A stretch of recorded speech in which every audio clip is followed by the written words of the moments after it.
विद्युत भारोना तंत्रने लीधे स्थितिमान। मित्रों, आगळना video lecture में आपणे विद्युत स्थितिमान, स्थित विद्युत ऊर्जा तथा बिंदुवत विद्युत भारना लीधे स्थितिमाननी चर्चा आपणे करी।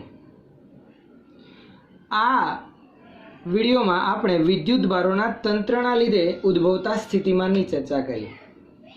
एवा एक विद्युत भारित तंत्रने ध्यानमां लईए कि जेमां घणा बधा बिंदुवत विद्युत भारो हाजर छे।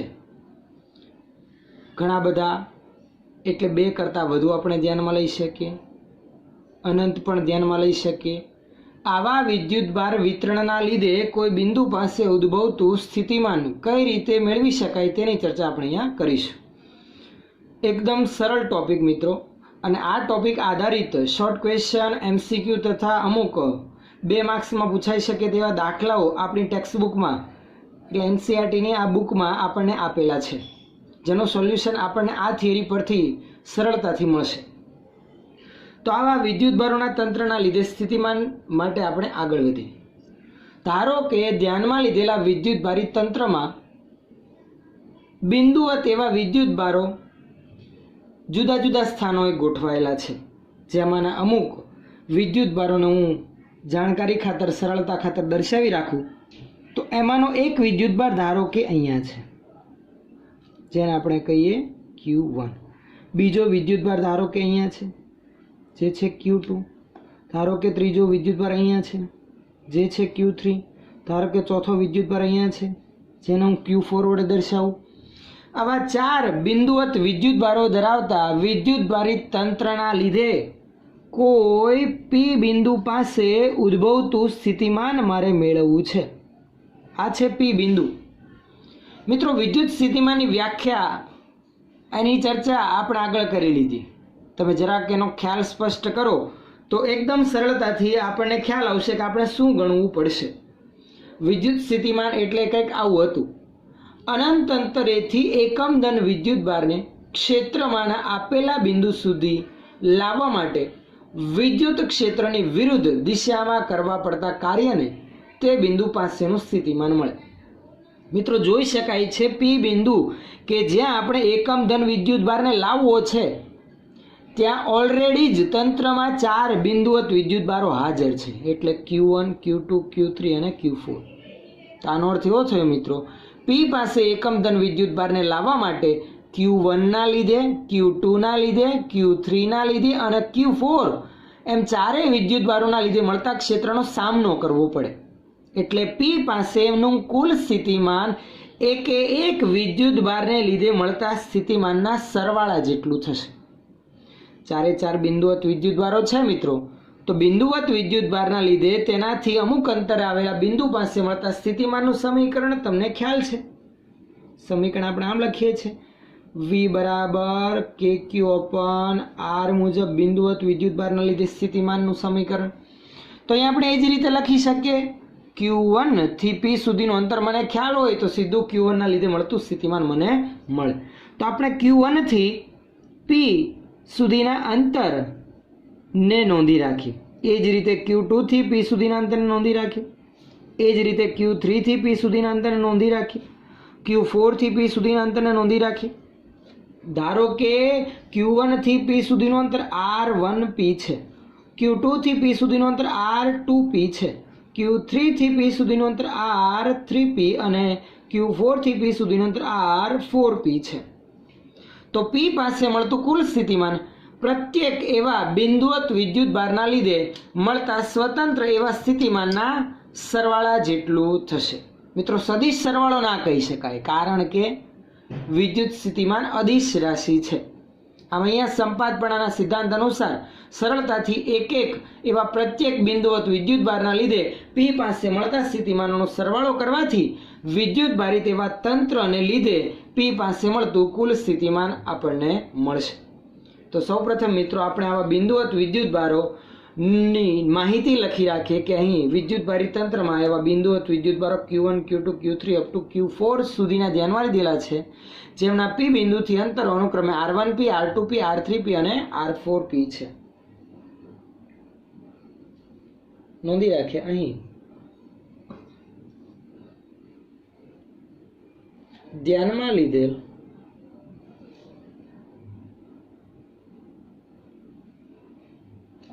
વિદ્યુત ભારિત તંત્રમાં Q1, Q2, Q3 અને Q4 એવા બિંદુવત વિદ્યુત ભારોના P થી અંતરો અનુક્રમે R1P, R2P, R3P અને R4P છે, જે આપણે અહીંયા નોંધી રાખેલ છે આકૃતિમાં પણ અને વર્ણન સ્વરૂપે પણ.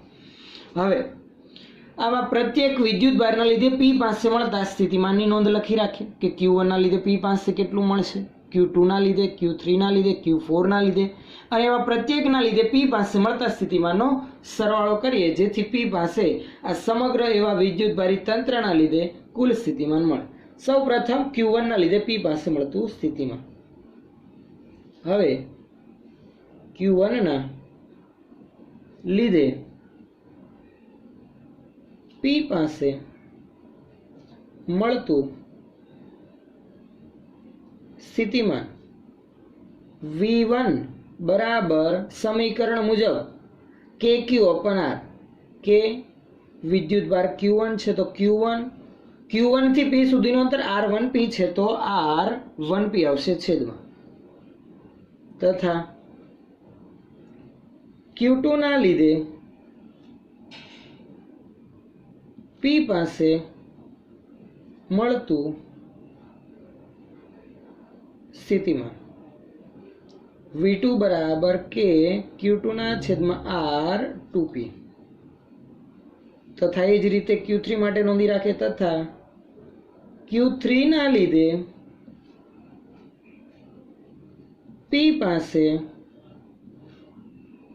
મળતું સ્થિતિમાન નોંધી રાખીએ તો એ થશે V3 બરાબર આ સમીકરણની જેમ જ કે Q3 ના છેદમાં R3P તેમજ Q4 ના લીધે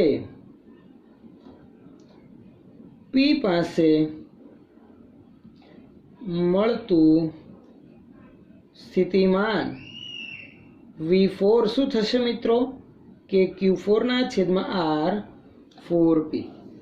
તો આ પ્રત્યેક એવા બિંદુવત વિદ્યુત ભારના લીધે P પાસે મળતા સ્થિતિમાનોની નોંધ આપણે કરી રાખી. હવે P પાસે મળતા કુલ સ્થિતિમાન માટે આ એકે એક V1, V2, V3 અને V4 નો આપણે શું કરી રાખીએ, સરવાળો. આથી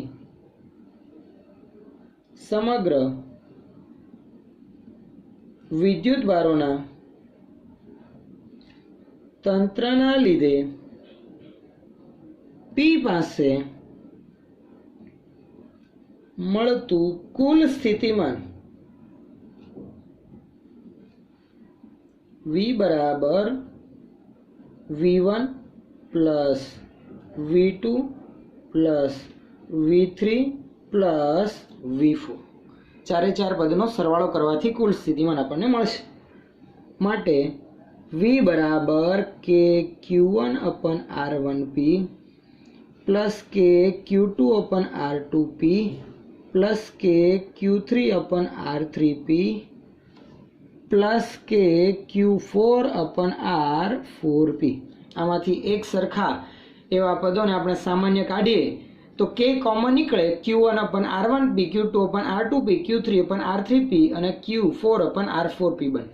મિત્રો ધારો કે વિદ્યુત ભારિત તંત્રમાં આવા 4 નહીં n બિંદુવત વિદ્યુત ભારો છે તો આવા સરવાળાના પદો n સુધી થાય તો એવા n વિદ્યુત ભારિત તંત્ર માટે કુલ સ્થિતિમાં નોંધી રાખીએ. ધારો કે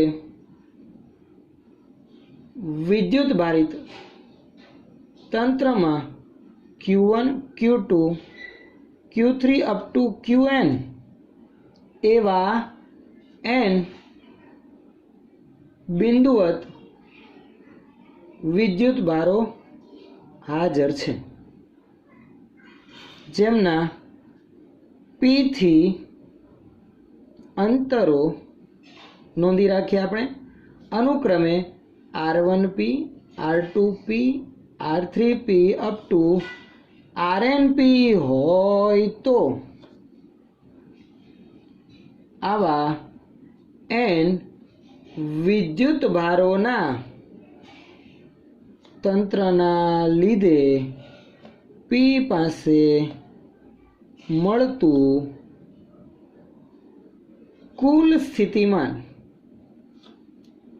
V બરાબર આવા પ્રત્યેકના લીધે મળતા સ્થિતિમાનનો શું કરવાનો રહેશે મિત્રો? સરવાળો.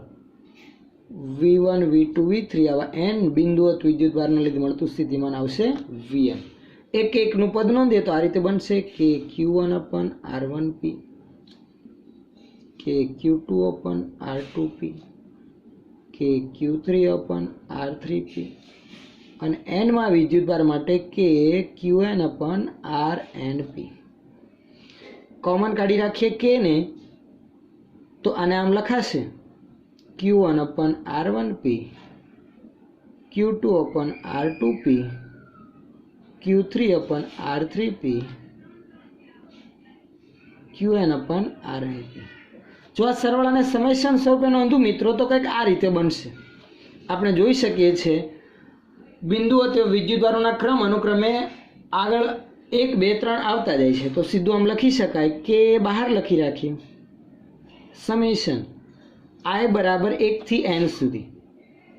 આ I ની કિંમત જ 1 થી n સુધી આપણે બિંદુવત વિદ્યુતભારોના નંબર લખવાના છે કે જે અનુક્રમે આવતા જશે n માં વિદ્યુતભાર સુધી.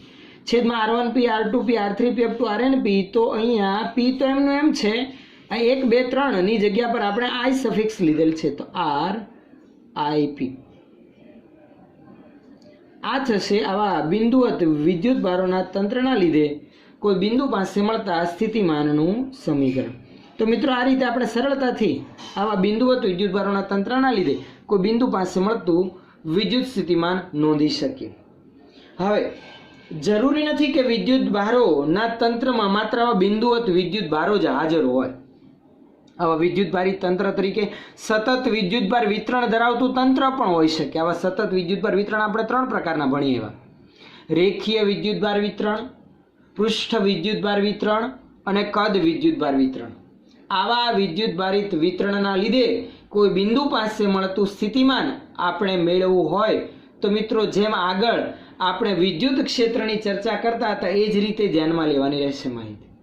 એટલે કે એક નાના એવા ખંડ કે નાના એવા પૃષ્ઠ કે નાના એવા કદખંડ ના લીધે કોઈ બિંદુ પાસે મળતું સ્થિતિમાન નોંધવાનું રહે અને પછી તેનું સમગ્ર પૃષ્ઠ પર કે રેખાખંડ પર કે પછી સમગ્ર કદખંડ પર નું સંકલન લાગુ પાડતા આપણને કુલ સ્થિતિમાન એ સમગ્ર વિદ્યુતભાર વિતરણના લીધે મળી આવે.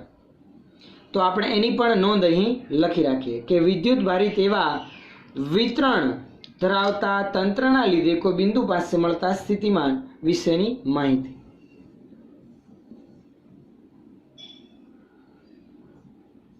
વિદ્યુતભાર વિતરણ ધરાવતા તંત્રના લીધે સ્થિતિમાન. વિદ્યુતભાર વિતરણ મિત્રો કેવું અહીંયા આપણે નોંધ કરવાની રહી ગઈ સતત વિદ્યુતભાર વિતરણ. એવા સતત વિદ્યુતભાર વિતરણ 3 પ્રકારના આપણે આગળ ધ્યાનમાં લીધા. એક હતું રેખીય વિદ્યુતભાર વિતરણ, બીજું હતું પૃષ્ઠ વિદ્યુતભાર વિતરણ અને ત્રીજું હતું કદ વિદ્યુતભાર વિતરણ. નોંધી રાખીએ પહેલું રેખીય વિદ્યુતભાર વિતરણ, બીજું હતું પૃષ્ઠ વિદ્યુતભાર વિતરણ, ત્રીજું હતું કદ વિદ્યુતભાર વિતરણ. હવે આવા એકે એક વિદ્યુતભાર વિતરણના લીધે કોઈ બિંદુ પાસે સ્થિતિમાન કઈ રીતે મેળવી શકે તેની ચર્ચા આપણે આગળ વધારી.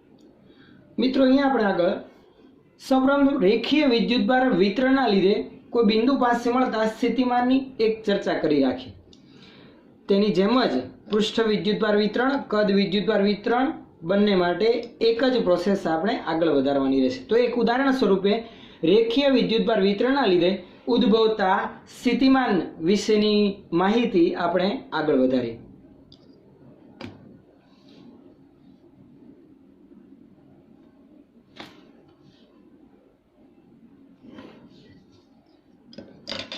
તો સૌપ્રથમ આપણે એવા રેખીય વિદ્યુતભાર વિતરણના લીધે મળતા સ્થિતિમાન વિશેની ચર્ચા આગળ વધારીએ. લખી રાખું છું અહીંયા રેખીય વિદ્યુતભાર વિતરણ માટે. રેખીય વિદ્યુતભાર વિતરણના લીધે સ્થિતિમાન.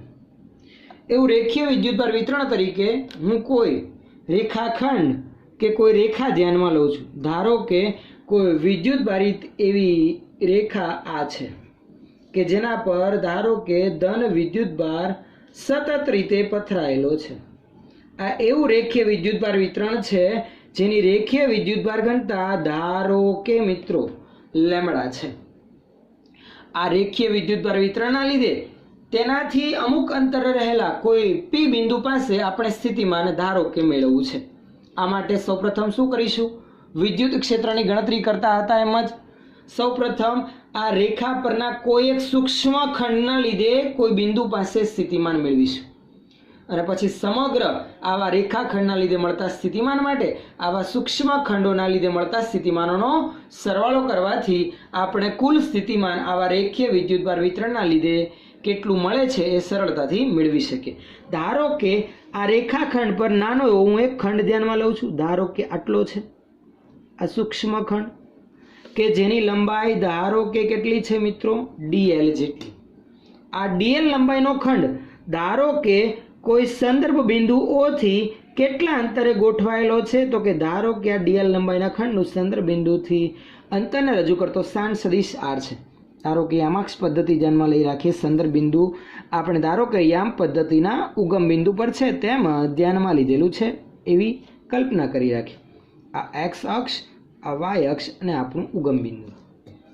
હવે આપણે આવા રેખીય વિદ્યુતભાર વિતરણ ના લીધે ધારો કે આ પી બિંદુ પાસે સ્થિતિમાન મેળવવું છે. જે પી બિંદુનો સ્થાન સદિશ પણ નોંધી રાખીએ સંદર્ભ બિંદુથી. ધારો કે આ પી બિંદુનો સ્થાન સદિશ છે r ડેશ જેટલો કે જે પી બિંદુ પાસે આપણે કુલ સ્થિતિમાન મેળવવું છે. તો આગળ હમણાં આપણે ચર્ચા કરીએ મિત્રો. સૌપ્રથમ આ સૂક્ષ્મ ખંડના લીધે પી પાસેનું સ્થિતિમાન મેળવીશું અને પછી સમગ્ર આવા રેખા પરના વિદ્યુતભારના લીધે પી પાસે મળતા સ્થિતિમાનો માટે આવા નાના નાના સૂક્ષ્મ ખંડોના લીધે મળતા સ્થિતિમાનોનો શું કરવાનો રહેશે? સરવાળો. અને સરવાળા માટે એકદમ સૂક્ષ્મ ખંડ હોવાથી આપણે સંકલનનો ઉપયોગ કરી શકીએ. તો સૌપ્રથમ આ સૂક્ષ્મ ખંડ પરનો વિદ્યુતભાર નોંધી રાખીએ. એના પરના રેખીય વિદ્યુતભારની ઘનતા તો મેં ધ્યાનમાં લીધેલ છે લેમડા જેટલી, તો એનો ઉલ્લેખ કરી રાખીએ. અહીં ધારો કે ધ્યાનમાં લીધેલ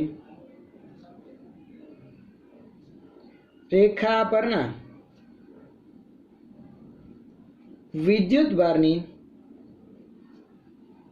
રેખીય ઘનતા લેમડા છે એટલે તેના પર એકમ લંબાઈ દીઠ એક સરખો લેમડા જેટલો વિદ્યુતભાર વહેંચાયેલો છે. હવે આ રેખા પરનો એક સૂક્ષ્મ ખંડ કે જેની લંબાઈ dl છે તેના પરનો વિદ્યુતભાર મેળવીએ. તેના લીધે p પાસે સ્થિતિમાન મેળવીએ. આ રેખા પરના સૂક્ષ્મ ખંડ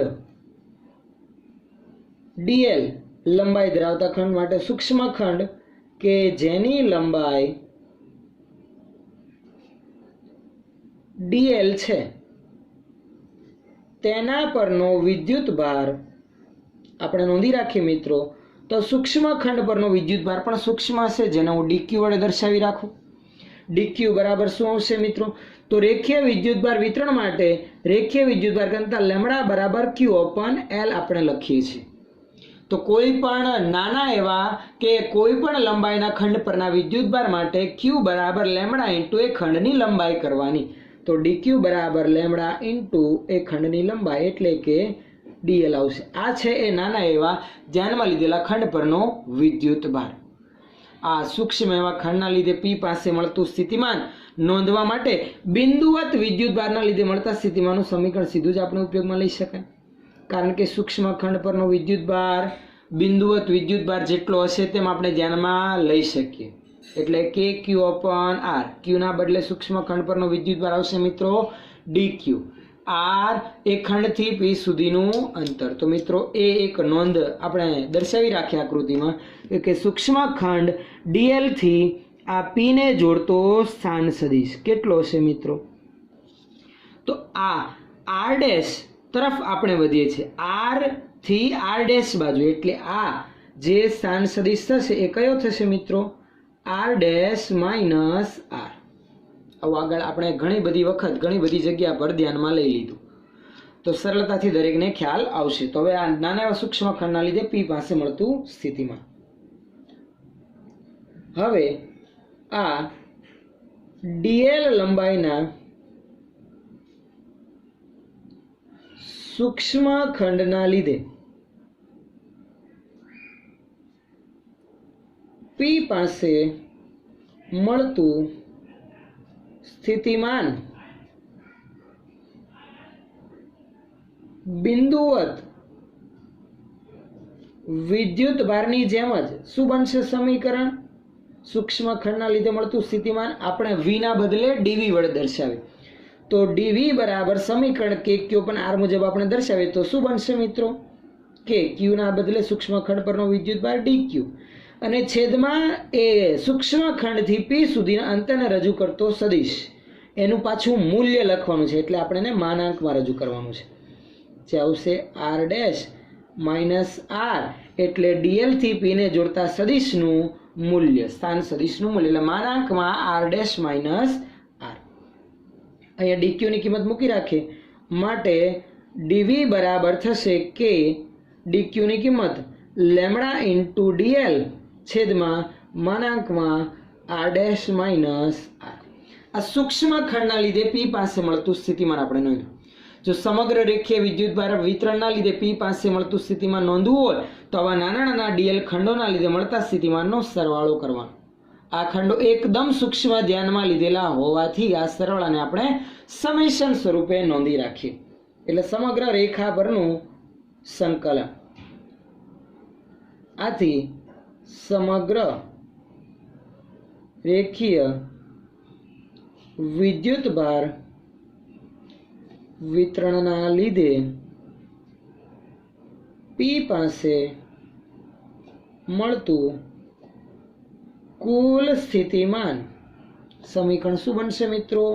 કુલ સ્થિતિમાન v બરાબર સંકલન સમગ્ર રેખા પર આ નાના નાના ખંડોના લીધે મળતા આવા સ્થિતિમાનોનો સંકલન સમગ્ર રેખા પર આપણે કરવા, તો સંકલન ડીવી. હવે આ ડીવી ની કિંમત મૂકી રાખીએ, સમગ્ર રેખા પરનું સંકલન કે ડીવી ની કિંમત લેમડા ડીએલ છેદમાં માનાંકમાં આર ડેશ માઇનસ આર. આમાં જે પદો સમગ્ર એવા બધા જ ખંડો માટે એક સરખા રહેવાના છે અને આપણે સંકલનની બહાર નોંધી શકીએ, એટલે કે અને લેમડા એ કોઈ પણ ખંડ માટે એક સમાન જ આવશે, તો એને બહાર નોંધી શકીએ. તો આ સમીકરણ આ બને કે લેમડા સંકલન ડીએલ અપન માનાંકમાં આર ડેશ માઇનસ આર સમગ્ર રેખા પર. જો આના બદલે મિત્રો કોઈ સપાટી પર વિદ્યુતભાર વિતરણ થયેલો હોય, એટલે કે પૃષ્ઠ વિદ્યુતભાર વિતરણ હોય, તો રેખીય વિદ્યુતભાર ઘનતાના બદલે પૃષ્ઠ વિદ્યુતભાર ઘનતા આપણે સિગ્મા લેવાની રહે. કદ વિદ્યુતભાર વિતરણ હોય તો કદ વિદ્યુતભાર ઘનતા રો લેવાની થશે આપણે. નાના એવા પૃષ્ઠખંડ પરનો વિદ્યુતભાર ડીક્યુ બરાબર સિગ્મા ઇન્ટુ એ નાના ખંડનું ક્ષેત્રફળ એટલે કે ડી એ આવે, અને આવા નાના એવા પૃષ્ઠખંડના લીધે મળતું સ્થિતિમાન આ જ રીતે, પરંતુ એ ફરક એટલો થશે મિત્રો, લેમડાના બદલે સિગ્મા, ડીએલના બદલે સૂક્ષ્મ ખંડનું ક્ષેત્રફળ ડી એ બને. તો સમીકરણ આની જેમ જ આપણને મળી આવે. તો સેમ આપણે સીધું જ ડાયરેક્ટ હું નોંધી રાખું છું, જેથી તમે કોઈ કોમ્પિટિટિવ એક્ઝામમાં અથવા તો શોર્ટ ક્વેશ્ચનમાં ગણતરી કરવી હોય તો આપણે આ રીતે સરળતાથી નોંધી છે. તો બાકીના બંને વિદ્યુતભાર વિતરણ માટે સીધા સમીકરણ નોંધી રાખીએ. તે જ રીતે સિગ્મા પૃષ્ઠ વિદ્યુતભાર ઘનતા ધરાવતા વિદ્યુતભાર વિતરણના લીધે પી પાસે સ્થિતિમાન નોંધવું હોય તો આમ નોંધી શકાય v બરાબર આની જેમ જ કે પણ લેમ્બડાના બદલે પૃષ્ઠ વિદ્યુતભાર ઘનતા આવશે સિગ્મા. સમગ્ર રેખા પર નહીં, સમગ્ર પૃષ્ઠ પરનું સંકલન હશે તો પૃષ્ઠ સંકલન સૂક્ષ્મ ખંડનું ક્ષેત્રફળ dA છેદમાં r ડેશ માઇનસ r તેમજ રો જેટલી કદ વિદ્યુતભાર ઘનતા ધરાવતા વિદ્યુતભાર વિતરણના લીધે P પાસે સ્થિતિમાન શું થશે મિત્રો? V બરાબર K ઇન્ટુ રો સંકલન સમગ્ર કદખંડ પરનું dV નાના એવા કદખંડનું કદ ધ્યાનમાં લેવા માનાંકમાં આવશે r ડેશ માઇનસ r. તો આ એવા વિદ્યુતભાર વિતરણના લીધે મળતા સ્થિતિમાનની આપણે ચર્ચા કરી. પણ મિત્રો આવા સતત વિદ્યુતભાર વિતરણ ઉપરાંત આપણે એક વિદ્યુતભારી તંત્ર આગળ પણ ધ્યાનમાં લીધું, જે હતું એક પોલા ગોળા સ્વરૂપે પોલી એવી ગોળીય કવચ આપણે ધ્યાનમાં લીધેલી હતી, જેના લીધે કવચના અંદરના ભાગમાં અને બહારના ભાગમાં આપણે વિદ્યુત ક્ષેત્રની ચર્ચા કરી. હવે આપણે એ વિદ્યુતભારી તેવી પોલી ગોળીય કવચની અંદર અને બહારના ભાગમાં આવેલા બિંદુ પાસે સ્થિતિમાનની ચર્ચા કરી રાખી. ગોળીય એવી કવચ અથવા તો લખી શકાય પોલો ગોળો, કે જેના અંદરના અને બહારના ભાગમાં આપણે વિદ્યુત ક્ષેત્રની ચર્ચા કરી. હવે આપણે સ્થિતિમાનની નોંધ મેળવી રાખી. સૌપ્રથમ એવી ગોળીય વિદ્યુતભારિત હું એક કવચ ધ્યાનમાં લઈ રાખું.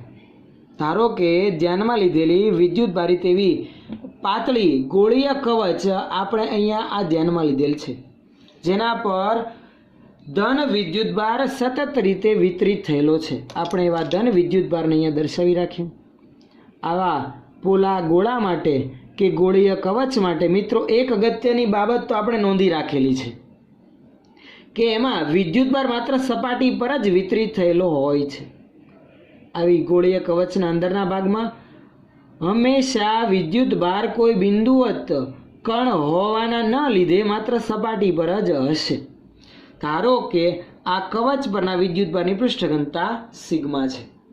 ધારો કે આ કવચની ત્રિજ્યા મિત્રો ધ્યાનમાં લઈએ કેપિટલ R જેટલી છે. કેપિટલ R જેટલી ત્રિજ્યા ધરાવતા કવચના લીધે કવચની અંદર અને બહારના ભાગમાં આવેલા બિંદુ પાસે સ્થિતિમાનની આપણે નોંધ લઈ રાખીએ. તો મિત્રો જરાક આપણે વિચારીએ તો આ છે વિદ્યુતભારિત એવી કવચ, કે જે વિદ્યુતભારિત કવચના અંદરના ભાગમાં આપણે આગળ ચર્ચા કરી વિદ્યુત ક્ષેત્રની, તો અંદરના ભાગમાં વિદ્યુત ક્ષેત્ર મિત્રો શૂન્ય હતું. જ્યારે આ કવચના બહારના ભાગમાં આવેલા કોઈ પણ બિંદુ પાસે વિદ્યુત ક્ષેત્રનું સમીકરણ બિંદુવત વિદ્યુતભારના લીધે મળતા વિદ્યુત ક્ષેત્ર જેટલું મળી આવતું હતું, એટલે કે Q/R² જેટલું. ત્યાં માહિતી આપણે એવી ધ્યાનમાં લીધી હતી કે જાણે કે કવચ પરનો બધો જ વિદ્યુતભાર કેન્દ્રમાં કેન્દ્રિત થયેલો હોય એમ કવચના બહારના ભાગમાં આવેલા કોઈ પણ બિંદુ પાસે વિદ્યુત ક્ષેત્ર બિંદુવત વિદ્યુતભારના લીધે મળતા વિદ્યુત ક્ષેત્ર જેટલું જ મળી આવતું હતું, એટલે કે Q/R² જેટલું. જ્યાં Q કવચ પરનો કુલ વિદ્યુતભાર અને R કવચના કેન્દ્રથી બિંદુ સુધીનું અંતર. તો એક બિંદુ હું અહીંયા ધ્યાનમાં લઉં. ધારો કે કવચના કેન્દ્રથી એ બિંદુ P સુધીનું અંતર છે R. બિંદુ P બહાર છે. હવે વિદ્યુત સ્થિતિમાનની વાત કરીએ તો વિદ્યુત સ્થિતિમાન એટલે કે અનંત અંતરેથી એકમ ધન વિદ્યુતભારને ક્ષેત્રની વિરુદ્ધ આપેલા બિંદુ સુધી લાવવા માટે ક્ષેત્રની વિરુદ્ધ કરવું પડતું કાર્ય. તો P પાસે લાવવા માટે કરવું પડતું કાર્ય જાણે કે કવચ પરનો બધો વિદ્યુતભાર કેન્દ્ર પર કેન્દ્રિત થયેલો હોય એમ બિંદુવત વિદ્યુતભારના લીધે P પાસે મળતા સ્થિતિમાન જેટલું મળશે. આથી આમ લખી શકાય આપણે અહીં ગોળીય કવચના કેન્દ્રથી સ્મોલ r, જ્યાં સ્મોલ r ગ્રેટર ધેન એની કવચની ત્રિજ્યા કરતાં વધુ છે, એટલે કે કવચના બહારના ભાગમાં કેન્દ્રથી સ્મોલ r અંતરે સ્થિતિમાન બિંદુવત વિદ્યુત ભારની જેટલું, એટલે કે વી બરાબર કે ક્યુ અપોન આર. ધારો કે આ કેપિટલ ક્યુ જેટલો વિદ્યુત ભાર કવચ પર વિતરિત થયેલો છે. આ special R greater than capital R માટે, એટલે કે કવચની બહારના ભાગમાં આવેલા બિંદુ માટે બિંદુવત વિદ્યુત ભારના લીધે મળતા સ્થિતિમાનની જેટલું જ મળી આવશે. પણ મિત્રો, જો બિંદુ બહારના બદલે અંદરના ભાગમાં ક્યાંક હોય, ધારો કે અહીંયા છે આર અંતર, તો સ્થિતિમાન કેટલું? એટલે કે આપણે હવે ધ્યાનમાં લઈએ R less than capital R જેટલા અંતર આવેલા બિંદુ માટે. તો એના માટે જરાક ચર્ચા આગળ વધારીએ. તો આપણે સ્થિતિમાન તો તેને જ કહીએ છીએ કે અનંત અંતરેથી એકમ ધન વિદ્યુત ભારને ક્ષેત્રનો સામનો કરતા કરતા આપેલા બિંદુ સુધી લાવવા માટે કરવું પડતું કાર્ય. મિત્રો, આપણને એ પણ ખ્યાલ છે વિદ્યુત ક્ષેત્ર માત્ર કવચના લીધે બહારના ભાગમાં છે તથા કવચની સપાટીને લંબ રૂપે ત્રિજ્યાવર્તી દિશામાં, કારણ કે કવચ પરનો વિદ્યુત ભાર આપણે ધન ધ્યાનમાં લીધેલો છે. આ જે મેં લાઇન્સ દર્શાવી એ ક્ષેત્ર રેખાઓ છે. આ કવચના લીધે જે વિદ્યુત ક્ષેત્ર ઉત્પન્ન થાય છે તેની. કવચના અંદરના ભાગમાં કોઈ ક્ષેત્ર રેખા નહીં આવે, કારણ કે કવચની અંદર વિદ્યુત ક્ષેત્ર જ 0 છે. તો જરાક વિચાર આપણે આગળ વધારીએ તો એકમ ધન વિદ્યુત ભારને જો હું અનંત અંતરેથી કવચના અંદરના બિંદુ સુધી લઈ જાઉં તો સૌથી પહેલા તો સપાટી સુધી લાવવા માટે કાર્ય મારે કરવું પડે, કેમ કે ત્યાં સુધી તો બહારના ભાગમાં ક્ષેત્ર હાજર હતું કે જેનો આપણે સામનો કરવો પડે છે. પણ જેવું બિંદુ વત વિદ્યુત ભાર એવો એકમ ધન વિદ્યુત ભાર અંદર પ્રવેશ છે તો અંદર કોઈ જ ક્ષેત્ર હાજર નથી. એટલે ત્યાંથી આપેલા બિંદુ સુધી લાવવા માટે મારે કોઈ ક્ષેત્રનો સામનો કરવાનો નથી. એટલે માત્ર કેટલે સુધીનું કાર્ય કરવું પડ્યું? તો અનંત અંતરેથી સપાટી સુધી લાવવા માટે કરવું પડતું જ કાર્ય ગણવાનું આવે. અને એટલું જ કાર્ય સપાટી પર કે સપાટીની અંદરના કોઈ પણ બિંદુ પાસે એકમ ધન વિદ્યુત ભારને લાવવા માટે કરવું પડશે. તો આનો અર્થ એવો થયો મિત્રો કે કવચની અંદરના ભાગમાં કોઈ પણ બિંદુ પાસે સ્થિતિમાન માત્ર કવચની સપાટી પર જે સ્થિતિમાન મળે એટલું જ આવશે અચળ મૂલ્યનું. અંદર પછી ગમે તે બિંદુ ધ્યાનમાં લઈએ, અહીંયા ધ્યાનમાં લઈએ, અહીંયા લઈએ, એકદમ કેન્દ્ર પર લઈએ, માત્ર સપાટી સુધી લાવવા માટેનું જ કાર્ય ગણતરીમાં લેવાનું રહે. એટલે સપાટી પર જેટલું સ્થિતિમાન આવે એટલું જ કવચની અંદરના ભાગમાં ધ્યાનમાં લીધેલા બિંદુ પાસે સ્થિતિમાન મને મળશે. લખી રાખીએ હવે small R less than capital R અંતરે આવેલ કવચની અંદરના બિંદુ પાસે સ્થિતિમાન, કવચની અંદરના બિંદુ પાસે વિદ્યુત સ્થિતિમાન કેટલું આવશે? તો કે કવચની સપાટી પર જેટલું મળે એટલું જ કવચની સપાટી પર કેટલું મળશે? તો કે જાણે કે સમગ્ર વિદ્યુત ભાર કેન્દ્ર પર કેન્દ્રિત થયો તો કવચની સપાટી કેન્દ્રથી કેપિટલ આર જેટલા અંતરે છે, તો આ કેપિટલ આર જેટલા અંતરે મળતા સ્થિતિમાન જેટલું થશે. એટલે કે ક્યુ અપોન કેપિટલ આર. આ આર જો ત્રિજ્યા કરતાં ઓછું હોય તો અથવા તો ત્રિજ્યા જેટલું હોય તો બંને કિસ્સામાં આ વિદ્યુત ભારિત એવી કવચના લીધે મળતા સ્થિતિમાનની આપણે નોંધ ધ્યાનમાં લીધી. મિત્રો, ખાસ એક ફરક છે અહીંયા ક્ષેત્રની સરખામણીમાં કે વિદ્યુત સ્થિતિમાન કવચના અંદરના ભાગમાં શૂન્ય નથી, જ્યારે વિદ્યુત ક્ષેત્ર શૂન્ય હોય છે. સ્થિતિમાન શૂન્ય હોતું નથી, એ સપાટી પર હોય એટલું હોય છે. એટલે બાજુમાં નોંધી રાખું છું, સપાટી પર હોય તેટલું જ અચળ મૂલ્યનું હોય. જ્યારે વિદ્યુત ક્ષેત્ર શૂન્ય હોય, સ્થિતિમાન અચળ સપાટી પર હોય એટલા મૂલ્યનો આપણને મળી આવશે. તો આ હતી મિત્રો વિદ્યુત ભારિત એવા તંત્રના લીધે મળતા સ્થિતિમાનની ચર્ચા. આપણે બિંદુવત વિદ્યુત ભારિત એવું તંત્ર લીધું, રેખીય વિદ્યુત ભાર વિતરણના લીધે મળતા એવા તંત્રના લીધે સ્થિતિમાનની ચર્ચા આગળ વધારે, અને એક છેલ્લું વિદ્યુત ભાર વિતરણ એવી ગોળીય કવચ કે જેના પર એવો સતત વિદ્યુત ભાર પથરાયેલો છે તેના અંદરના અને બહારના ભાગમાં આવેલા બિંદુ પાસે સ્થિતિમાનની આપણે નોંધ ધ્યાનમાં લીધી.